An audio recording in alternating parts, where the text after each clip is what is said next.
profesor del Instituto Nacional de Ciencias Penales, les damos la más cordial bienvenida a la presentación del libro Eximentes de responsabilidad penal en el Estatuto de la Corte Penal Internacional, obra del doctor Javier Donde. A continuación presentaré a los miembros del Presidium. Les pido por favor los recibamos con un aplauso al terminar de presentarlos a todos. Maestro Manevich Castilla Cravioto, cursó la maestría en Ciencias Penales con especialización en Ciencia Jurídico-Penal en el Instituto Nacional de Ciencias Penales. Fue comisionado de la División de Gendarmería y comisionado general de la Policía Federal. Actualmente es profesor del INACIPE.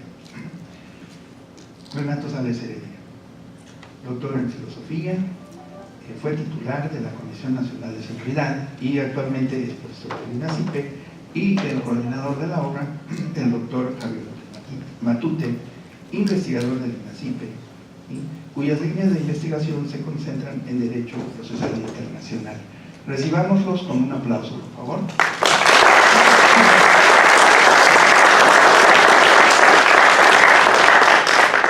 Muchísimas gracias. Escucharemos primeramente el comentario de Renato Sales Heredia. Adelante, por favor.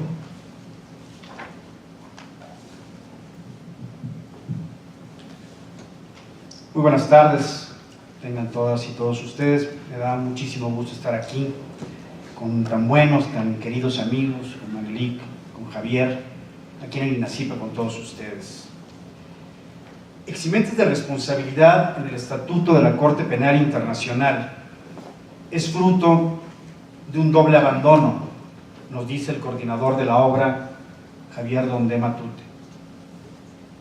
Es hijo del abandono en el análisis de las eximentes de responsabilidad penal en el ámbito internacional, análisis que se ha concentrado en la acusación, dada la gravedad de los crímenes que recoge el Estatuto de Roma,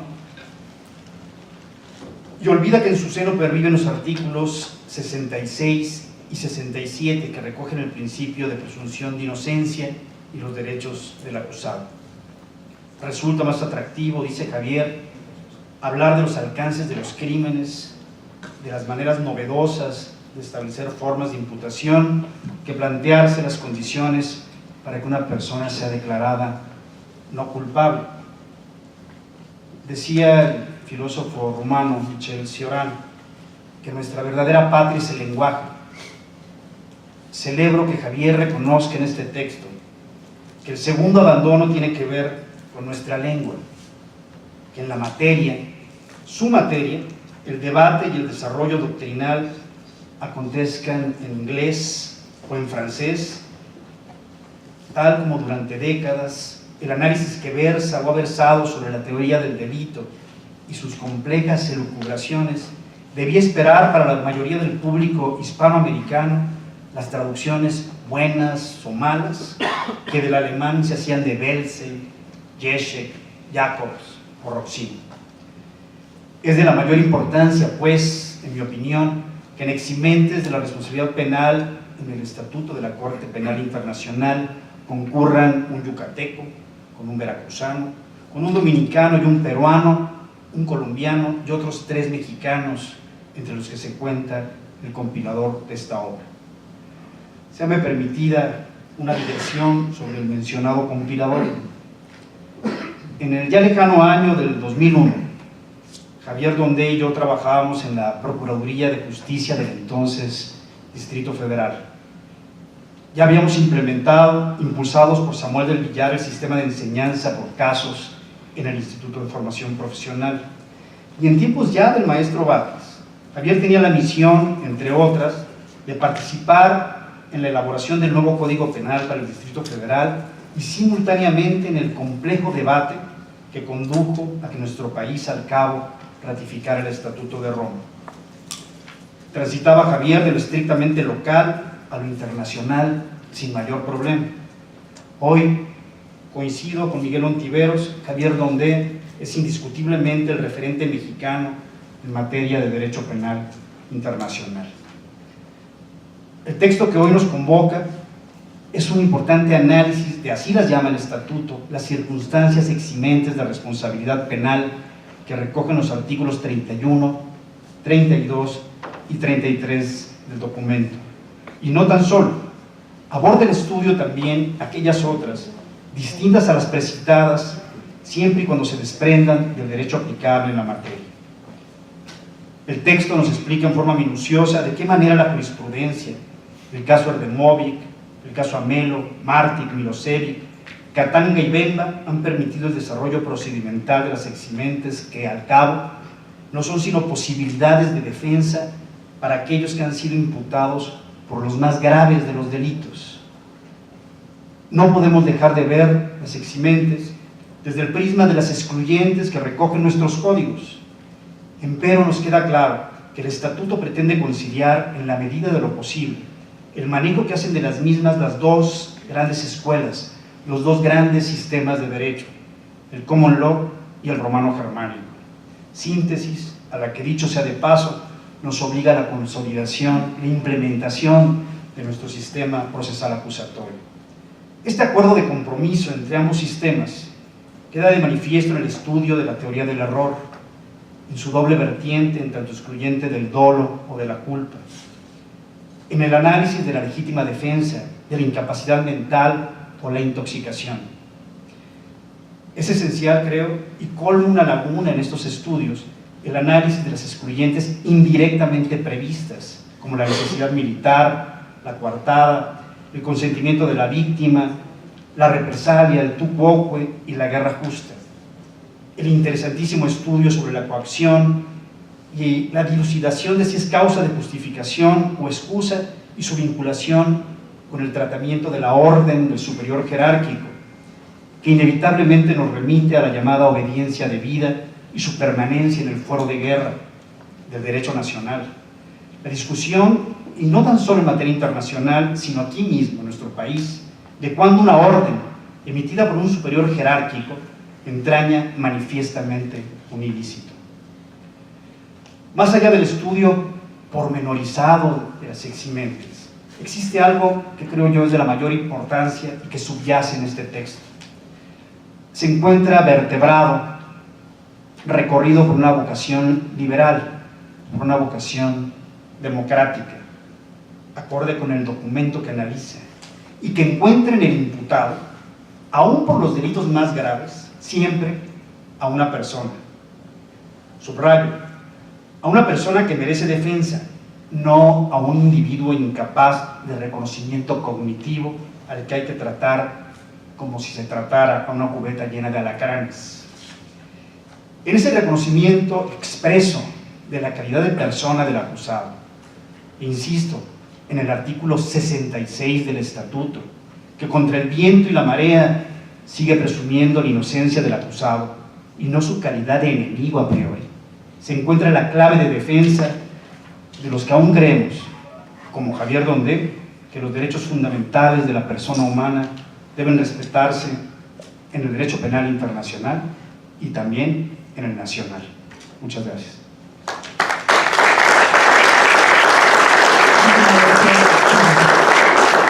Continuamos con el comentario del maestro Manelich Castilla. Adelante, por favor, maestro. Muchas gracias. Bastaría con decir que suscribo, me alineo a lo que ha dicho el maestro Manuel Rosales, pero eso sería incumplir la invitación que me hizo el doctor Javier Dondé. Yo también quisiera agradecer la posibilidad de estar en esta mesa al lado de dos personas de primer orden.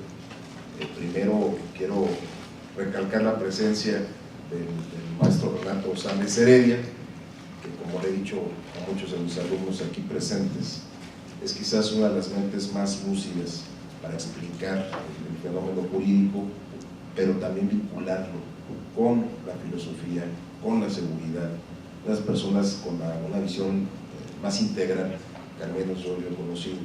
A lo mejor hay tan buenos en este país como Renato Sales, mejor lo he conocido, otro con esa visión. Y de Javier Dondé, que también he tenido la posibilidad de compartir, un hombre auténtico, un académico que como pocos le ha sido fiel a su línea de investigación y con ello lograr esa calidad que Renato Sales le ha conferido en este momento y que coincido de ser el referente en México de un tema tan complicado como lo es el derecho penal internacional. Y si ustedes ya empezaron a leer el libro, que espero que así haya sido, se darán cuenta de que el acercamiento a lo que hemos dado en llamar el concepto del concepto es muy complejo.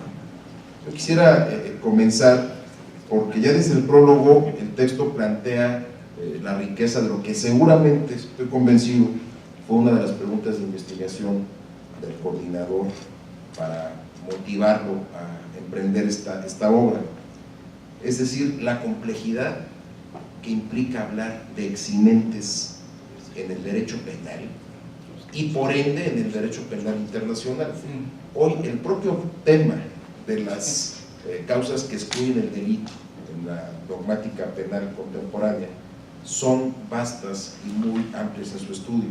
En el ámbito internacional esta complejidad se vuelve brutal, es un gran desafío.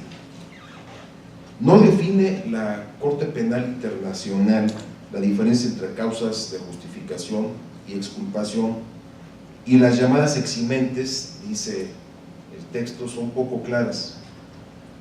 Y también dice que no se había logrado hasta la fecha, y no es una mención ególatra o egoísta, poderlas explicar hasta antes de la aparición de este libro.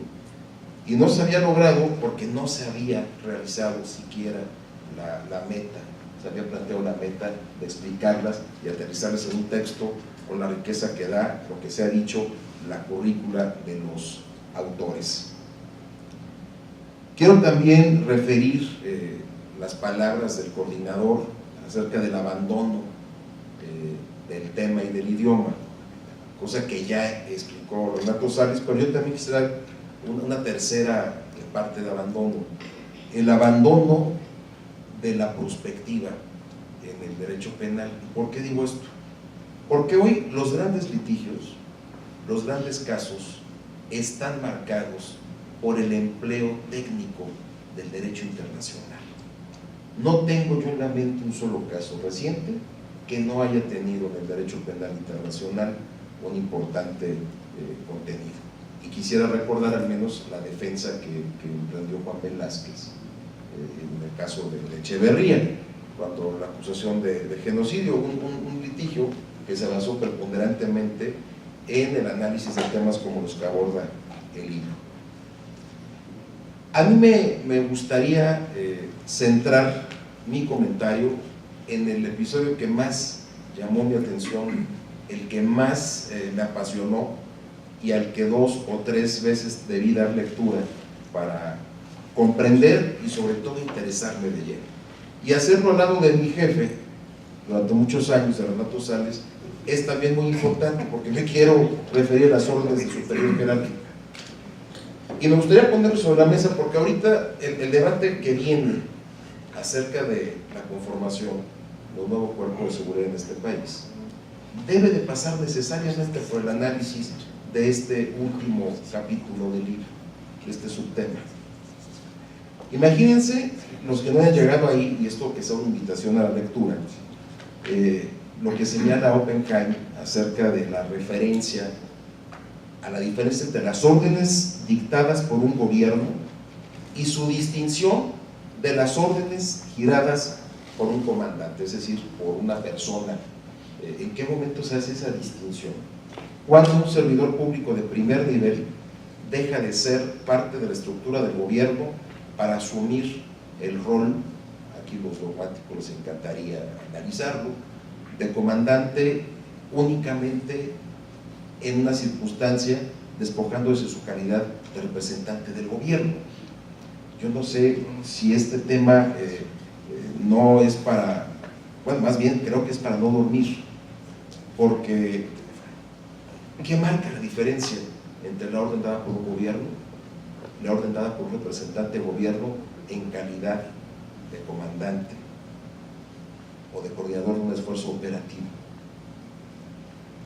Y aquí parten las teorías de la responsabilidad condicional y la responsabilidad absoluta.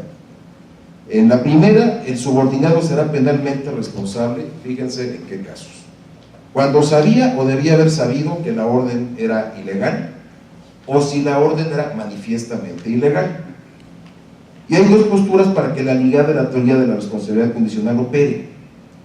Normativamente, no basta la calificación de la orden como ilegal, sino que también debe ser, escuchen este término, gravemente inmoral. Y en el ámbito de llevar al estudio del carácter adjetivo del derecho, los conceptos eminentemente subjetivos, como es la gravedad y la inmoralidad, pues son un desafío, creo que tendríamos que ponernos a estudiar. Y pues, finalmente, para no extenderme, la conclusión a la que llega el libro de la tendencia de los tribunales penales internacionales, en el sentido de que han dado por reconocer la responsabilidad del subordinado de manera absoluta, sin la posibilidad de escudarse en haber seguido las órdenes de sus superiores. Y esto lo saco a colación porque cuando se debate un sistema de seguridad que hoy pareciera que tendrá un alto contenido de criterios militares, es fundamental comenzar a estudiar en esta obra aquello que en unos cuantos días, unas cuantas semanas, será un tema de estudio fundamental para nuestro país. Quiero felicitar el esfuerzo del coordinador, agradecer nuevamente la oportunidad de permitirme estar en esta mesa al lado de Renato Sales y desde luego de tan distinguidos estudiantes, abogados y este gran instituto. Muchas gracias.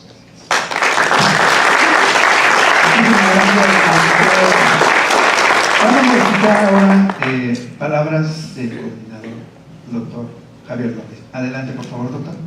Bueno, antes que nada, pues quisiera agradecer a Renato y a Manelik por acompañarme en la presentación de este libro, y resulta muy ad hoc el comentario que hizo Renato en cuanto a esta dualidad que pues yo me veía obligado, valgan las órdenes del superior jerárquico, a llevar cuando trabajamos en la Procuraduría entonces del Distrito Federal, porque coincidió con el hecho de que, o el tiempo en el cual yo regresaba, tenía poco tiempo de regresar del doctorado en Escocia, y bueno, yo quería adentrarme a los temas del derecho penal internacional y empecé a preguntar quiénes llevaban el tema en México, y me llevé la sorpresa de que quienes estaban manejando los temas, además desde una perspectiva práctica, no teórica, eran las organizaciones de la sociedad civil, lo cual a mí me causaba y me sigue causando un tremendo conflicto, porque todo el tiempo, toda la vida, los defensores de derechos humanos se habían dedicado a limitar el ejercicio del poder punitivo, y aquí lo que querían era el uso del poder punitivo para cuestiones que consideraban justas, moralmente justas, exactamente. Entonces, ahí es donde entró mi primer gran conflicto cuando me acerqué a estos temas después de realizar el doctorado, porque dije, bueno, ¿por qué no le entran al tema los penalistas? ¿No? ¿Por qué no tenemos a los penalistas discutiendo los temas dogmáticos del derecho penal internacional y del Estatuto de Roma? Entonces, aquí hay otro gran abandono, el de los penalistas, que le han dejado a los internacionalistas y a los defensores de derechos humanos el desarrollo, tanto práctico como teórico, del derecho penal internacional. Y esto justamente lleva a que haya temas como este que son un poco explorados. Si lo que se busca con el derecho penal internacional es precisamente procesar y preferiblemente sancionar a las personas que son acusadas de cometer graves violaciones a derechos humanos, como son los crímenes de lesa humanidad, genocidio, crímenes de guerra y quizá algún día agresión, entonces, ¿para qué nos molestamos con el desarrollo de las excluyentes de responsabilidad, ¿no? Es nada más un tema básicamente formal de llevar a cabo el proceso para eventualmente condenar. Y lo hemos visto esto también en los procesos nacionales, cuando una persona es procesada por violaciones a derechos humanos, por crímenes internacionales, como fue el caso de Fujimori, pues todos criticamos cuando salen en libertad. Entonces, aquí estamos frente a un distinto, pero un claramente bien identificado enemigo dentro de la teoría del derecho penal del enemigo. Ahora, voy a decir algo que probablemente no debería de decir. El título del libro no me gusta.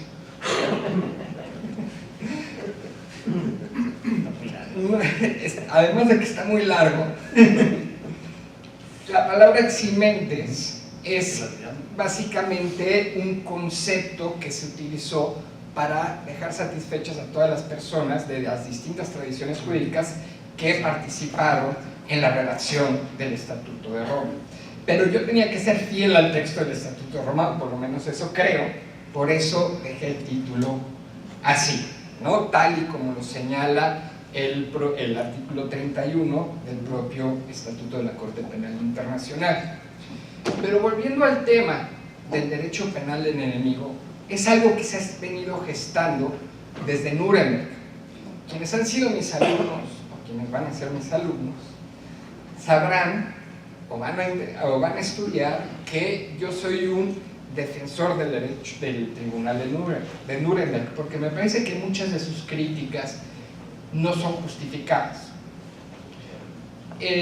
Sin embargo, algo que hay que decir, hablando de las excluyentes, es que ya desde entonces se venía gestando una especie de derecho penal internacional completamente represor.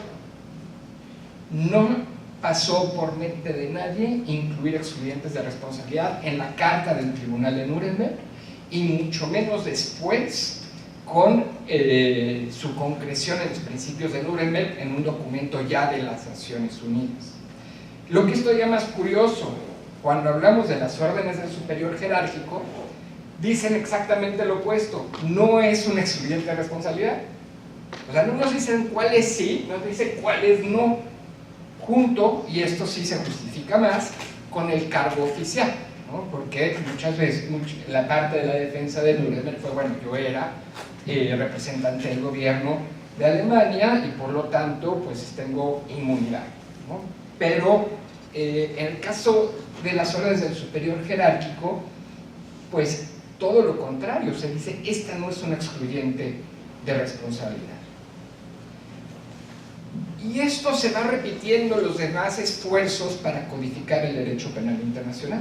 En el Estatuto del Tribunal Penal Internacional para la antigua Yugoslavia y el Tribunal Penal Internacional para Ruanda, los redactores se preocuparon mucho de establecer la responsabilidad del superior jerárquico como una herramienta de política criminal, para que no fuera solamente el autor material quien fuera procesado, sino los jerarcas de las distintas organizaciones, pero poco se tomaron la molestia en identificar, aunque sea, ya no digamos explicar o codificar, su contraparte, que es la orden del superior jerárquico, que me parece que son dos conceptos que van de la mano, opuestos, pero que van de la mano. Efectivamente, aunque la redacción del Estatuto de la Corte Penal Internacional sea deficiente, es un primer gran esfuerzo por establecer excluyentes de responsabilidad. Tristemente, no se han aplicado. Yo no conozco ningún caso en donde de manera satisfactoria se haya alegado una orden del superior jerárquico, o de intoxicación, cometí genocidio intoxicado, ¿no? Y otros que pueden ser muy importantes, como la necesidad militar, que es una especie de estado de necesidad, pero solamente para operaciones militares. quizá no debería de hablar mucho de esto porque les podría dar ideas a quienes estén redactando la legislación secundaria en materia de la Guardia Nacional, pero me parece que se justifica cuando un gran ámbito del desarrollo que se ha dado en la práctica de la Corte Penal Internacional tiene que ver con crímenes de guerra. Y lo mismo las órdenes del superior jerárquico. El artículo 33, cuando dice que no aplica para aquellas conductas que son manifiestamente ilícitas, y dice son manifiestamente ilícitas, los crímenes de lesa humanidad y el genocidio, pues entonces aplica solamente para los crímenes de guerra, ¿no? Pero luego nos encontramos con algunas incongruencias en la práctica, y aquí me ha llamado mucho la atención la resolución del caso Bemba, que fue condenado por cometer crímenes de guerra, crímenes de lesa humanidad, como superior jerárquico, aunque posteriormente fue absuelto por la Sala de Apelaciones. Pero en un primer momento fue condenado por estas conductas. Y me viene mucho, creo que viene mucho a colación esto, porque había unos casos que los hechos eran insólitos. Un soldado, parte de la tropa de Bemba, entra a una casa y se roba una televisión. Lo condenan porque el crimen de guerra de pillaje, que absolutamente nada tiene que ver con robarse una televisión. A una señora en un retén militar le quitan un soldado su bolsa, nuevamente pillaje. Es algo que no es del ámbito de los crímenes de guerra. Eso son robos en el ámbito local. Pero que la Corte Penal Internacional, me parece de una forma desesperada, también ha pretendido ampliar el poder punitivo en este sentido. Y pasó lo mismo también. Bemba también fue un enemigo, porque cuando salió absuelto en segunda instancia, hubieran visto la reacción de las organizaciones de la sociedad civil y los defensores de derechos humanos. ¿Cómo lo liberan? ¿Cómo liberan a un criminal de guerra? Pero es que no lo pudieron vincular a los hechos que cometieron sus tropas. No me importa, hay que meterlo a la cárcel. Hay un poco de trasfondo en todo esto. Resulta, y aquí les voy a platicar una historia, de que Bemba era el enemigo político de Kabila, el presidente del Congo. Y entonces también ese proceso estuvo muy politizado. Estuvo muy politizado porque Kabila era ayudado más bien por la Corte Penal Internacional para que ésta se deshiciera de sus enemigos políticos. Por eso ahora, y sobre todo los estados africanos, están cuestionando mucho a la Corte Penal Internacional. Me parece que sí, efectivamente hay que entrar a estos temas, y yo digo porque justamente es lo que va a dar el fundamento para liberar a personas que yo considero eran perseguidos políticos como Bemba. Ahora, este libro también responde a otra inquietud. Resulta, acabo de cumplir 14 años como investigador del INEGI, y el artículo más citado que he escrito fue un artículo de 6 páginas que se llama Crítica a la teoría del delito, bases para su destrucción. Sí. Yo quisiera que la gente citara mis libros sobre crímenes. No, la gente cita ese libro y es de lo único de lo que se acuerdan de mí. Después de 14 años de investigador del INEGI. Entonces llegó el momento también en el que dije, bueno, está bien, hay que entrarle a una especie hay que empezar a teorizar sobre el derecho penal internacional, pero no como los alemanes, porque la dogmática, y en esto sí me sostengo, la dogmática penal alemana, la tradicional, la que ustedes estudian y quienes han sido mis alumnos, siempre les digo que ya dejen su libro de Roxin y de Jacobs afuera del salón de clases, que no les va a servir absolutamente de nada. Precisamente porque el derecho penal internacional responde a una lógica distinta y requiere de su propia dogmática. de su propio estudio teórico.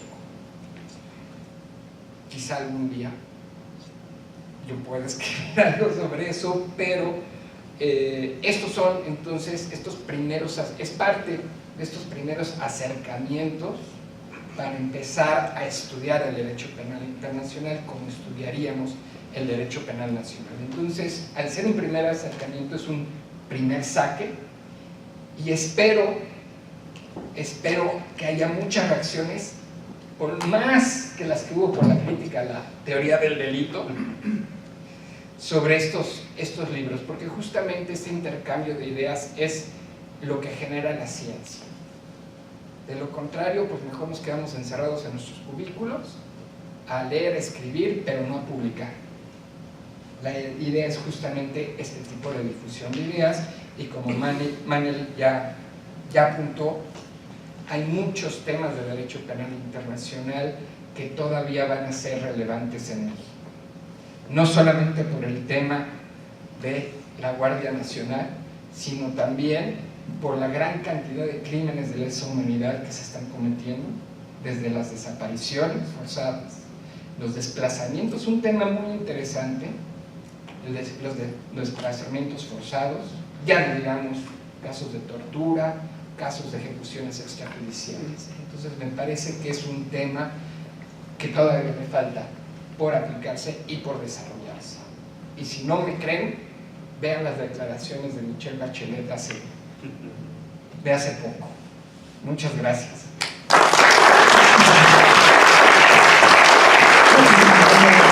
Vamos a iniciar un espacio de preguntas y respuestas. Mis compañeros tienen micrófonos. Si son tan amables, por favor, levantan su mano. Doctor, primero, ¿quiere que escuchemos las preguntas o las responden una? Pues, ¿Tres preguntas? Sí. Ok. Si son tan amables de levantar su mano, por favor, para que mis compañeros les lleven el micrófono.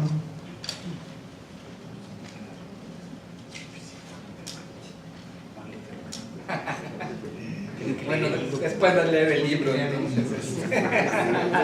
¿Alguien tiene alguna pregunta, comentario?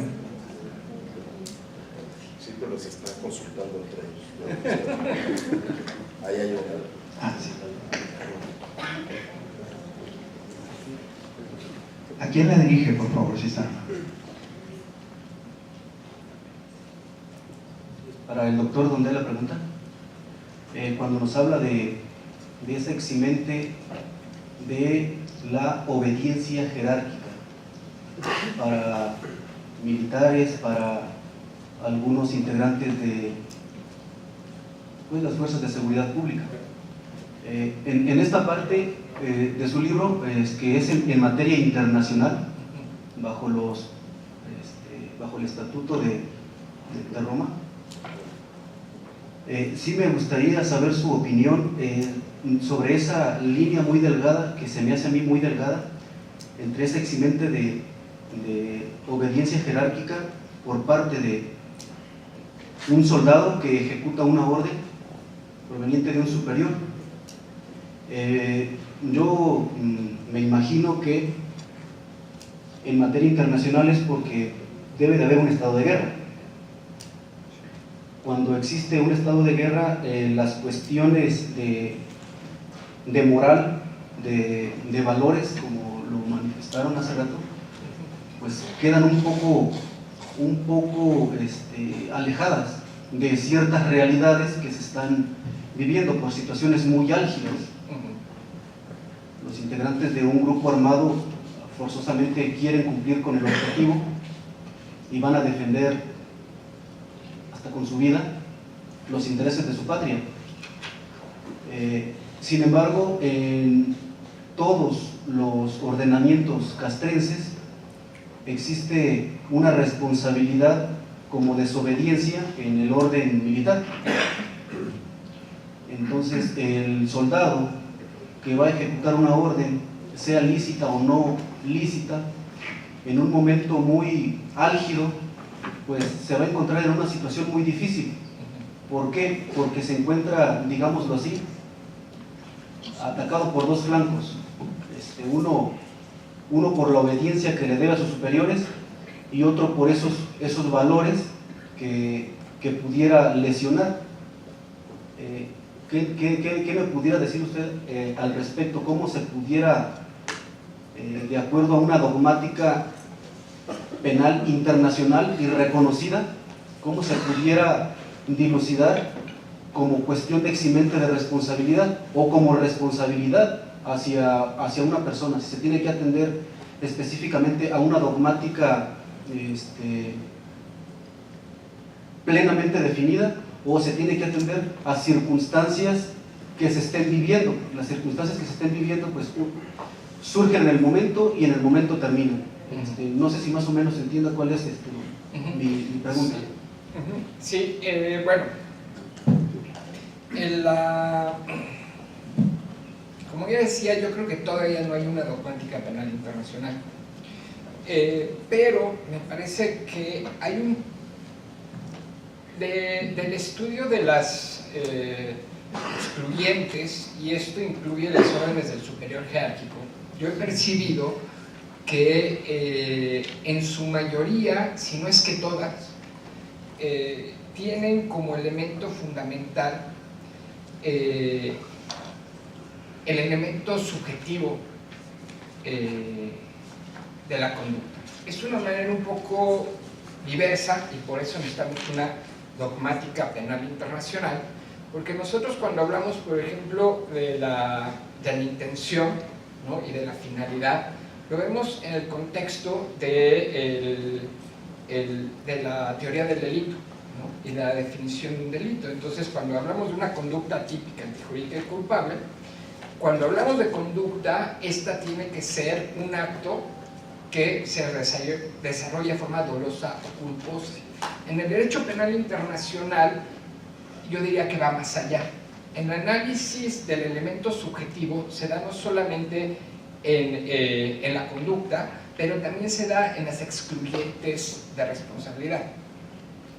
De tal manera que si nosotros vemos una por una de manera puntual las excluyentes de responsabilidad, el punto clave es si la persona podía libremente tomar la decisión de seguir o de cumplir con la orden o no. Es decir, si va a estar presente el elemento subjetivo o no va a estar presente el elemento subjetivo. Entonces, desde un punto de vista teórico, eso es lo que yo diría, y justamente en el trasfondo de la orden del superior jerárquico está la idea de que los soldados o los subordinados, y yo diría subordinados, porque la orden del superior jerárquico, aunque parece estar vinculada a las Fuerzas Armadas, por lo menos en el Estatuto de Roma no es así. No se habla, no se dice que tienen que ser solamente, que tienen que ser militares, ¿no?, como en otros aspectos, otras partes del Estatuto de Roma. Entonces, la persona, básicamente el trasfondo es que la persona no tiene que cumplir todas las órdenes de su superior jerárquico. Y yo sé que esto, sobre todo en el ámbito castrense, puede ser complicado, ¿no?, de aceptar, inclusive. Pero ese es el trasfondo. Es decir, un soldado no está obligado a cumplir una orden de un superior jerárquico cuando ésta implica la comisión de un crimen de guerra. Entonces, y efectivamente, en el Código de Justicia Militar, el mexicano y muchos otros, existe el delito, inclusive, ¿no?, de desobediencia. Pues ese delito de desobediencia tendría que estar condicionado a la orden del superior jerárquico para cometer un crimen internacional. No entiendo tu letra.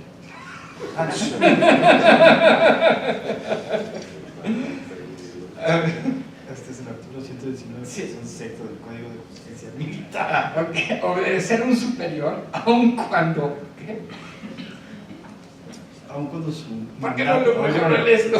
Nuestro Código de Justicia Militar, el vigente, que rige para las Fuerzas Armadas, dice en su artículo 119, fracción sexta, que el delito se excluye cuando se obedece a un superior aun cuando su mandato constituye un delito, excepto en los casos en que esta circunstancia sea notoria o se pruebe que el acusado la conocía.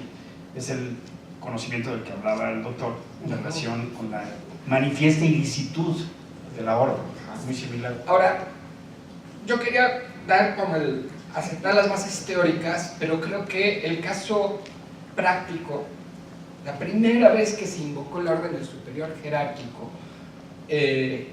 por cierto, no con mucho éxito, fue en el caso de Erdemovich, un caso del Tribunal Penal Internacional para la antigua Yugoslavia. Es un caso muy interesante porque era un soldado de 20 y tantos años, ¿no?, con familia, y su superior jerárquico básicamente le dice a estos musulmanes, recuerden que estamos en un caso de limpieza étnica, tienes que matarlos. Es una orden, es su superior jerárquico y le está diciendo que mate a unos civiles. Una orden claramente ilícita. Y amenazas. Y si no, pero el problema es que viene después, porque él dice, no voy a cumplir esa orden.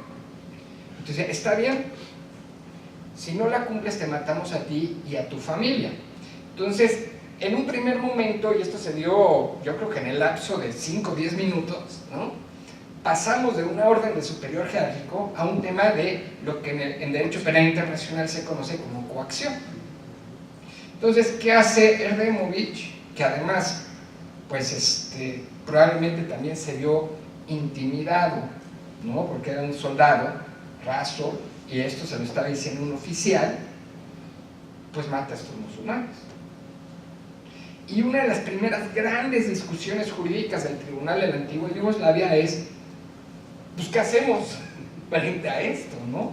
Tomando en cuenta lo que acabo de decir, que no había una regulación de las expedientes de responsabilidad en el Estatuto del Tribunal Internacional de la antigua Yugoslavia.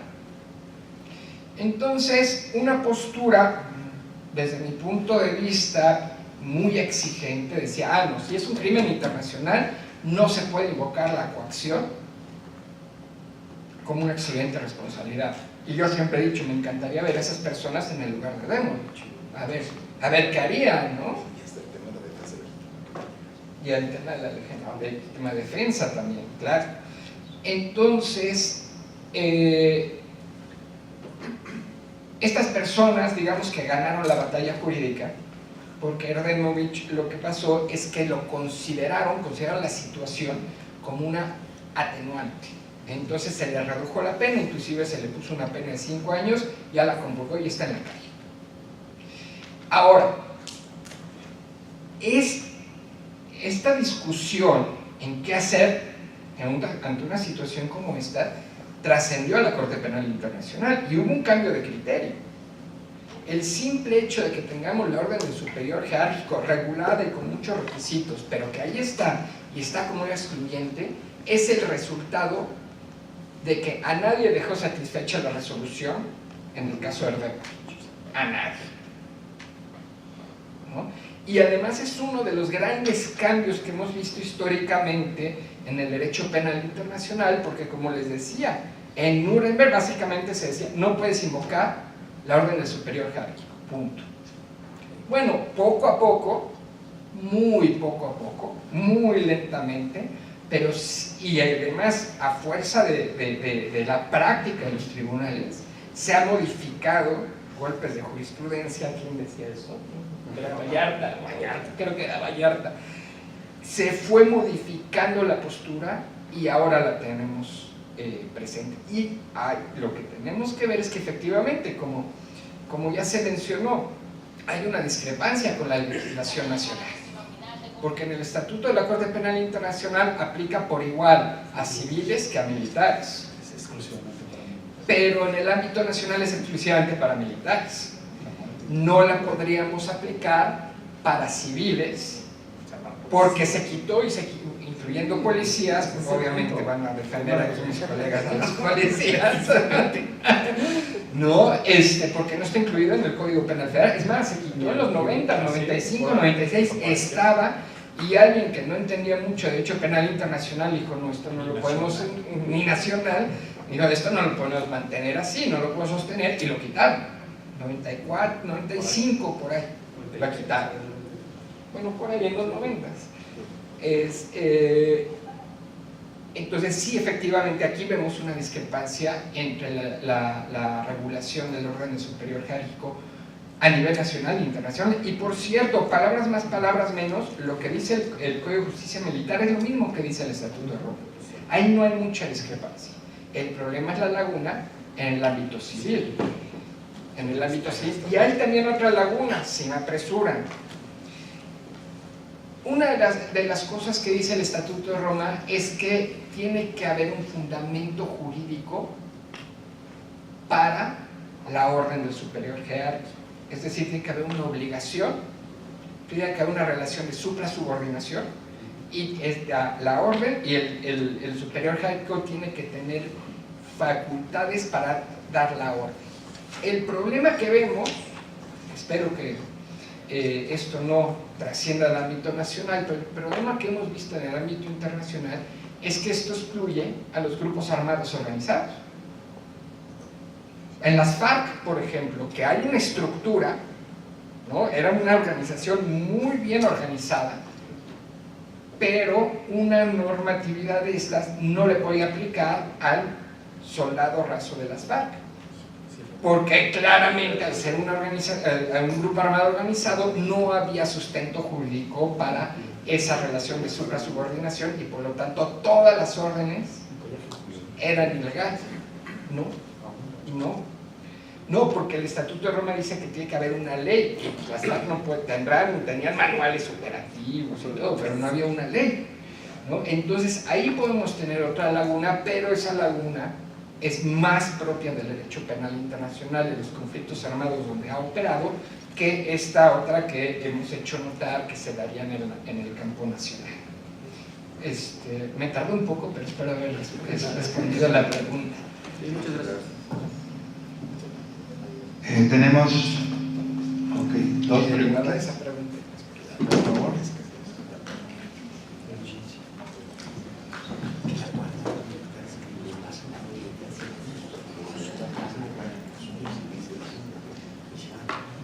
Adelante, por favor. Gracias.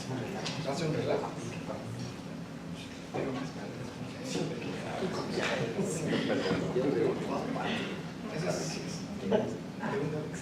Ah, no. No, perdón.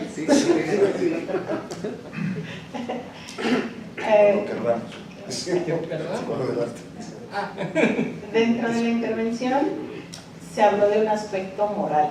Me llamó mucho la atención tomar en cuenta un aspecto moral o formar parte del análisis. ¿A qué podríamos referirnos con un aspecto moral en materia internacional? ¿O que pudiera verificar? ¿O cómo podría verificarse? ¿Cuál sería la situación? Bueno, en realidad es un... Yo lo reduzco.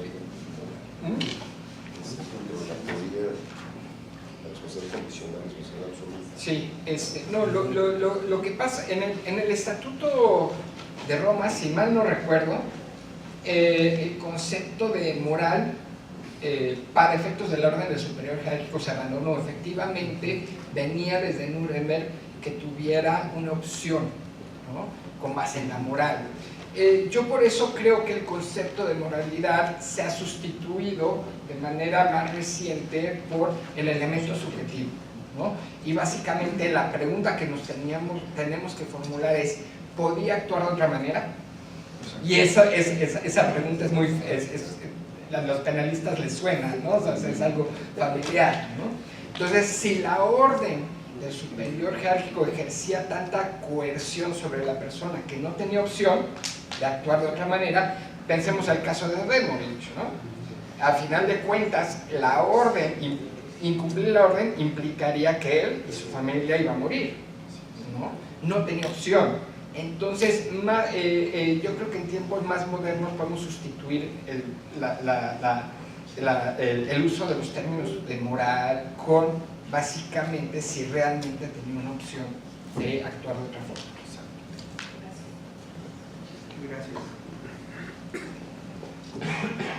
Adelante, por favor. Doctor, ¿México se podría considerar un estado en guerra? Ok. Hay dos respuestas a esa pregunta. Sí y no. No, creo que las dos son sí, en realidad. Mira, desde mi punto de vista, los criterios para determinar si hay no hablemos de guerra, un conflicto armado es el término técnico, ¿no?, que se utiliza. En este caso sería un conflicto armado no internacional. En este caso me parece, si nosotros somos así muy puristas con el derecho, los criterios que ha empleado sobre todo el Tribunal Penal Internacional para la antigua Yugoslavia al respecto quedaría claro, porque tú tienes, el Estatuto de Roma dice que tiene que haber el uso de la fuerza entre fuerzas gubernamentales y grupos armados organizados para que haya un conflicto armado. Entonces la pregunta clave se vuelve, ¿qué es un grupo armado organizado? Entonces, para distinguir un grupo armado organizado, la jurisprudencia internacional ha dicho que tenemos que tomar en cuenta el tipo de armas que utilizan, si son de alto calibre, si hay una estructura de tipo militar, como decía de las FARC, si hay una relación de supra-subordinación, los manuales operativos es muy importante para determinar esto, si tienen la capacidad de controlar territorio, ¿no? Y tiene una serie de factores, no son requisitos, no es un checklist de que se tienen que dar todos, pero sí, desde un punto de vista estrictamente jurídico, la respuesta es sí.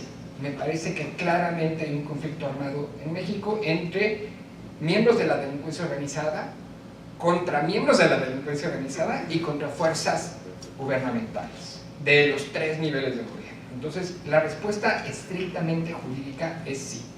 La otra respuesta es de política criminal, que es la que más me gusta. A pesar de que sí hay un conflicto armado en México desde un punto de vista estrictamente jurídico, me parece que es poco conveniente hablar de un conflicto armado en México, y les voy a decir por qué. Cuando hablamos de un conflicto armado, tiene que la esencia de un conflicto armado es que hay dos grupos que básicamente, como dice el Estatuto de Roma, están utilizando la fuerza y por lo tanto es normal, es legítimo que haya muertos. Estas muertes no son, jurídicamente hablando, homicidios. Entonces, cada vez que un miembro de la delincuencia organizada mata a un policía, mata a un miembro del ejército, de la marina, es un acto legal, porque es parte del conflicto armado que se está llevando a cabo.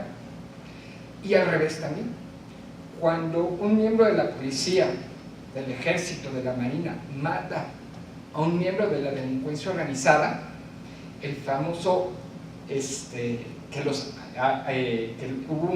los abatieron, no podemos hablar de una ejecución extrajudicial. Es un acto también legal. Entonces, me parece que el hablar de un conflicto armado en México, si bien desde un punto de vista estrictamente jurídico es muy pertinente, desde un punto de vista de política criminal creo que generaría todavía más problemas de los que tenemos. Entonces, desde un punto de política es deseable decir que no. Ahora, no es guerra, a lo mejor es conflicto armado. Bueno, lo que pasa es que la guerra se entiende entre dos estados, por eso entonces tampoco es... A la pregunta, ahora, guerra no. ¿Conflicto armado? Bueno, sí.